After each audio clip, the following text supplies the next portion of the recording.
Bonjour à toutes et à tous, je suis très heureux de vous retrouver. Éric Carpano, bonjour. Bonjour. Vous êtes le président de l'Université Lyon 3, un nouveau président puisque vous êtes arrivé, je crois, en printemps 2021.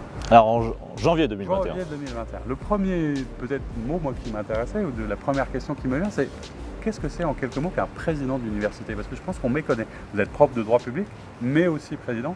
Ça sert à quoi un président d'université? Alors ça sert à essayer d'organiser, de mettre en cohérence l'action des différentes composantes d'une université.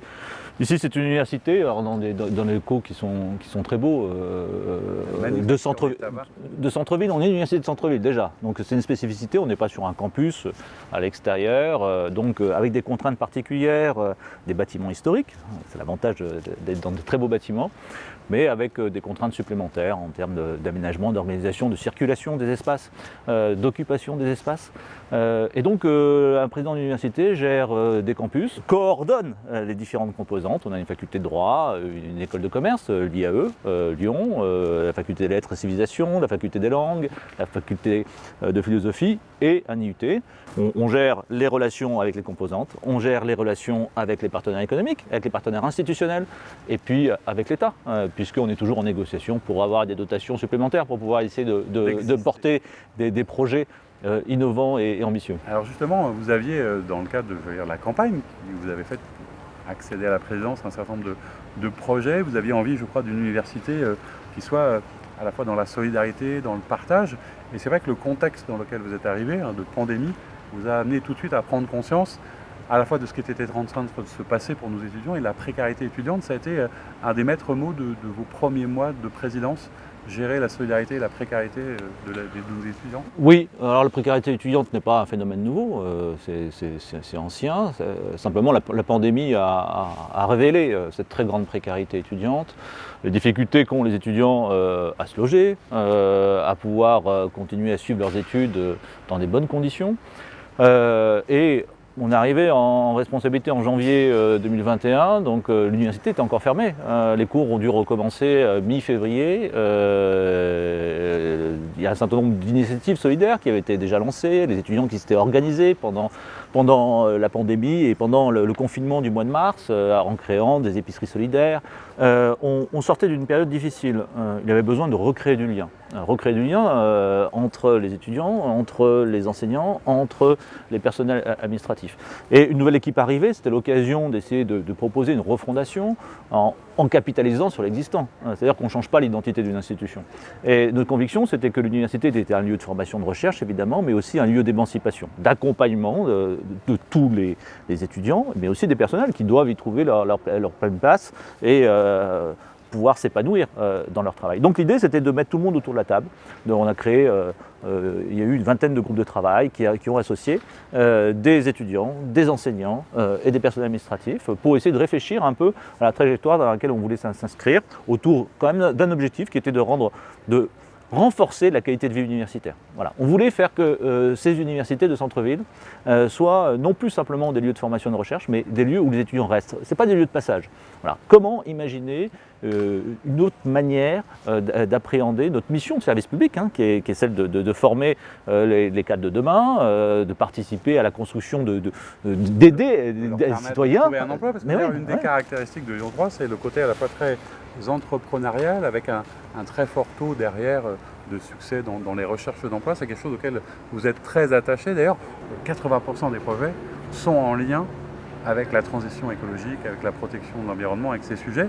Et ce qu'on ignore, et c'est là que je voulais en venir, c'est qu'il y a déjà, je crois, une quarantaine de masters ou de diplômes qui traitaient de ces questions. C'est un peu pour ça que vous avez voulu peut-être les rassembler autour d'une école de la transition écologique?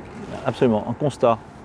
D'abord, une appétence et une demande très forte de la part des étudiants pour ces questions de transition. Vous l'avez dit, l'entrepreneuriat, on a un incubateur, on a été un peu pilote sur les questions entrepreneuriales sur Lyon pour l'entrepreneuriat étudiant, et on a ici le centre de l'entrepreneuriat où la plupart des projets qui sont portés par les étudiants concernent les questions environnementales, développement durable, responsabilité sociétale, premièrement. Deuxièmement, on a une expertise en la matière sur ces questions-là, puisque depuis très longtemps, on a développé une offre de formation très dense. On a été un peu pilote sur les questions d'éthique environnementale, sur les questions de droit de l'environnement. Le droit de l'environnement est né dans cette maison il y a plus de 30 ans et on continue d'être des acteurs majeurs.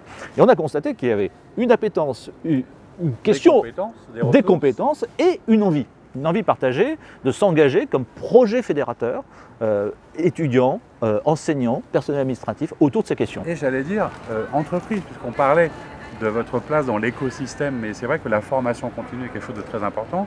Vous avez de nombreux partenaires entreprises qui eux aussi étaient demandeurs peut-être de nouvelles formations ou du moins d'un endroit, parce que l'idée c'est quoi? C'est à la fois mieux valoriser et rendre plus visible ce que vous faites déjà pour répondre aussi aux besoins de l'écosystème lyonnais? Absolument. Les rencontres qu'on pouvait avoir avec nos partenaires nous disaient mais nous on a une difficulté, c'est que nos cadres n'ont pas été formés à ces questions relatives aux grands enjeux de la transition. Mais il n'y a pas que la transition écologique, il y a aussi la transition numérique. Bref, ces grands enjeux de société, une fois qu'on a été formé, on est pris dans... On oublie, mais ça bouge très vite. Oui, dans le quotidien de la vie économique, et il y a des enjeux plus transversaux qu'il faut être en capacité d'appréhender. Et donc, en lien avec ces partenaires, on a essayé d'imaginer une formation continue, dans le cadre des formations continues, à destination précisément des cadres et des dirigeants, pour essayer de les accompagner dans cette réflexion et dans ce travail qui est collectif de la transition. Tout ça avec un objectif assez incroyable, c'est l'idée à 5 ans de former ou de sensibiliser l'ensemble de la communauté étudiante. Oui, alors ça, ces sujets. Ça c'est l'objectif, notre objectif. D'ici 5 ans, former tous nos étudiants aux enjeux de la transition. Ça implique une transformation profonde de notre université. Et donc, on revient à la question première que vous posiez, que fait un président d'université? Il consacre beaucoup d'énergie à cela. À impulser le changement de regard et de paradigme sur ces questions. Réorienter certaines priorités, mais c'est aussi une transformation du fonctionnement institutionnel de l'université, puisqu'on ne peut pas s'engager à former tous les étudiants si on ne transforme pas nous-mêmes nos propres pratiques sur la rénovation énergétique, sur les économies d'énergie, Donc c'est une transformation globale. C'est global, à 360, ouais. Donc une nouvelle école, un nouveau DU, je crois aussi, cette rentrée. Un DU qui va ouvrir dans les prochains mois, à destination des professionnels, cette fois-ci. Le but de cette école universitaire de la transition écologique, donc va être de coordonner l'ensemble de l'offre de formation dont on dispose sur les questions environnementales, et on en a beaucoup, de travailler avec d'autres établissements partenaires du site sur ces questions, parce qu'on va avoir besoin aussi des ingénieurs. Vous avez pu constater qu'ici, on est dans une université sciences humaines et sociales, donc on a besoin aussi de l'expertise des scientifiques. Alors, il ne s'agit pas de former des scientifiques purs et durs, mais pour venir compléter l'offre de formation. Donc, une offre de formation spécifique à destination des professionnels, mais aussi un renforcement de notre formation initiale, avec des modules que l'on va imaginer et que l'on va proposer à tous nos étudiants. Et tous les détails seront sur le site de l'université. Et c'est aussi pour ça qu'on voulait vous rencontrer, pour avoir cette vision un peu transverse et puis s'installer comme on le fait au cœur des territoires et des acteurs engagés pour la transition. Vous en faites partie. Donc merci beaucoup de nous avoir reçus. Merci On suivra ça avec attention. On viendra revoir vos étudiants, j'en suis sûr. Et merci de votre accueil. Et quant à vous, je vous dis à très bientôt pour une nouvelle émission.